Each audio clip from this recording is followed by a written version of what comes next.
किसी नगर में एक सेठ और सेठानी रहते थे। उनकी आर्थिक हालत काफी अच्छी थी और घर में किसी भी प्रकार की कमी नहीं थी। व्यापार अच्छा चलता था, फसलें भी अच्छी होती थीं और सब कुछ अच्छा था। घर धन धान्य से भरपूर था। मां लक्ष्मी की संपूर्ण कृपा उस दंपति पर थी। लेकिन सेठानी की एक आदत थी। वह जब भी कुछ खरीदने जाती तो हमेशा सस्ती चीज ही खरीद कर लाती थी। कभी उस चीज की गुणवत्ता पर ध्यान नहीं देती थी। बस उसको तो सस्ती चीज ही हमेशा पसंद आती थी।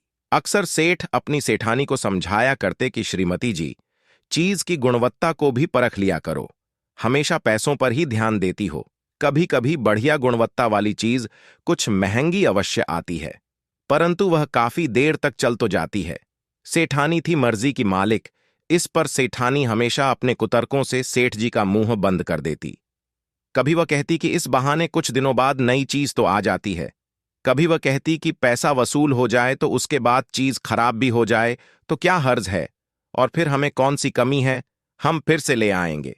इस प्रकार वह हमेशा अपनी बात पर ही अडिग रहती और फिर से सस्ती चीज ही खरीद कर लाती। ऐसे ही एक दिन की बात है। सेठानी अपने घर के आंगन में बैठी धूप सेक रही थी, जब उसको बाहर मोहल्ले में से आवाज आई, देसी घी ले लो, शुद्ध देसी घी ले लो, बाजार से सस्ते दामों पर देसी घी ले लो। सस्ते दाम में घी सुनकर सेठानी का ध्यान एकदम से उसे फेरी वाली पर गया। उसने अपने नौकर के हाथ उस फेरी वाली को अंदर बुला भेजा और फेरी वाली आई तो उसने अपना घी सेठानी को दिखाया। वास्तव में वह घी उत्तम गुणवत्ता वाला था। कोई मिलावट नहीं थी, बिल्कुल शुद्ध देसी घी था। परंतु उस घी की कीमत बाजार में उसी गुणवत्ता वाले घी की कीमत की अपेक्षा बहुत कम थी।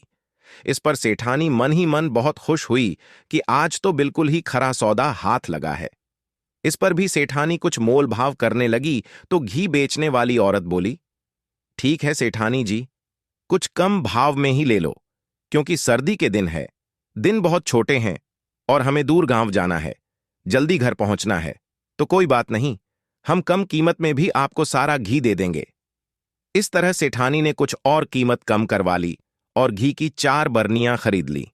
शाम को जब सेठ जी दुकान से घर लौटे तो सेठानी ने गर्व से सेठ जी को 4 बरनियां घी की दिखाते हुए कहा, देखिए जी, आप हमेशा मुझसे शिकायत करते थे ना कि मैं कम गुणवत्ता वाली चीज खरीदती हूं, परंतु आज तो मैंने शुद्ध देसी घी खरीदा है, वह भी बाजार से बहुत कम दाम में। घी में किसी भी तरह की कोई मीन मेख नहीं है, बिल्कुल शुद्ध घी है। मैंने खुद खाकर देखा है। जब सेठ ने भी घी को स्वयं देखा परखा तो उन्हें भी एहसास हुआ कि घी की गुणवत्ता में किसी भी प्रकार की कमी नहीं है। फिर वह सोच में पड़ गए तो सेठानी बोली, क्या सोच रहे हैं? इस पर सेठ जी बोले, मैं सोच रहा हूं कि घी की गुणवत्ता में किसी प्रकार की कोई कमी नहीं है। फिर वह औरत तुम्हें कम दामों में घी क्यों बेच गई? जरूर दाल में कुछ काला है। सेठानी बोली, आपको तो मेरी हर बात में कमी ही नजर आती है। अब अच्छी चीज खरीदी है तो वह भी नाक के नीचे नहीं आ रही। अरे उसको जल्दी घर जाना था, वह भी बहुत दूर, इसलिए उसने सारा सौदा मुझे ही बेच दिया। उसको एक मुश्त कीमत मिल गई। उसको गली गली धक्के नहीं खाने पड़े तो यह क्या कम है। अगर थोड़ी कीमत कम भी दे दी तो क्या फर्क पड़ता है, माल तो सारा मैंने खरीद लिया ना। यदि तुम जानती थी कि यह घी उत्तम गुणवत्ता वाला है तो फिर तुम्हें उस औरत की मजबूरी का फायदा नहीं उठाना चाहिए था और उसकी पूरी कीमत देनी चाहिए थी। हमें क्या किसी बात की कमी है? सेठ की बात सुनकर सेठानी बिना कुछ कहे मुंह बिचकाती हुई घी उठाकर रसोई घर में चली गई। फिर अगले दिन सेठानी ने दोनों समय की सब्जियां उसी घी में बनाई। घी वाकई में बहुत स्वादिष्ट था और उसने सब्जियों का स्वाद और भी बढ़ा दिया था। सेठानी अपनी खरीद पर फूली नहीं समा रही थी। सेठ जी ने भी सब्जियों की बहुत तारीफ की और वे भी भोजन करके संतुष्ट और प्रसन्नचित हो गए। अगले दिन सेठानी फिर से सब्जी बनाने रसोई घर में गई। सारी तैयारी करके जब सब्जी छौंकने लगी तो कढ़ाई में घी डाला। एकदम से घी में से तिड़-तिड़ की आवाज आई। सेठानी अपने आप से बोली, अरे मेरा भी दिमाग खराब ही है, गीली कढ़ाई में ही घी डाल दिया। जब दूसरी सब्जी छौंकने लगी तो चूल्हे पर कढ़ाई चढ़ाकर पहले उसको सुखाया, फिर उसमें कड़छी भरकर घी डाला। लेकिन सूखी कढ़ाई में भी घी डालने पर घी में से तिड़-तिड़ की आवाज आने लगी। सेठानी को बहुत हैरानी हुई। वह सोचने लगी कि उसने तो सूखी कढ़ाई में घी डाला था, फिर घी में यह पानी कहां से आ गया? इसका मतलब घी में पानी है। ये सोचकर सेठानी ने जल्दी से घी वाली बरनी में गहरे तक कड़छी घुसाई और जब निकाली तो देखा कड़छी पानी से भरी हुई थी। घी और तेल हमेशा पानी के ऊपर तैरता है। विज्ञान के इस नियम का फायदा उठाकर बरनी में बड़ी सावधानी से पानी के ऊपर एक पतली परत घी की डालकर जमा दी गई थी।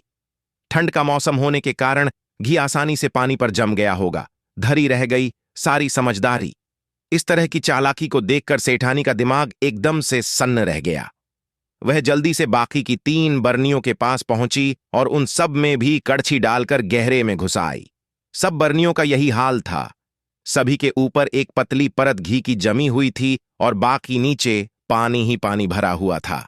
सेठानी ने अपना सर पीट लिया। वह चूल्हा बुझाकर लुटा पिटा सा मुंह लेकर बाहर कमरे में आकर बैठ गई, जहां पर सेठ जी भी बैठे हुए थे। सेठ जी ने सेठानी के चेहरे के हाव भाव को देखा और पूछा, क्या हुआ? कुछ नहीं, सेठानी ने अनमने मन से जवाब दिया। इस पर सेठ जी बोले, इतने सालों में तुम्हारे चेहरे को पढ़ पाना अगर न सीख पाया तो फिर क्या ही जाना है मैंने तुम्हें। सेठानी यह समझ चुकी थी कि बेकार में कुछ भी सेठ जी से छुपाना असंभव है। उसने सारी बात सेठ जी को बताई। इस पर सेठ जी हंसते हुए बोले, तो अब तुम्हें समझ आई कि मैं क्यों कह रहा था दाल में कुछ काला है? ये सब तुम्हारे सस्ते के लालच में हुआ है, वरना किसी भी आदमी का दिमाग ठनक जाएगा कि इतनी अच्छी गुणवत्ता वाली चीज कोई इतने कम पैसों में क्यों बेच रहा है।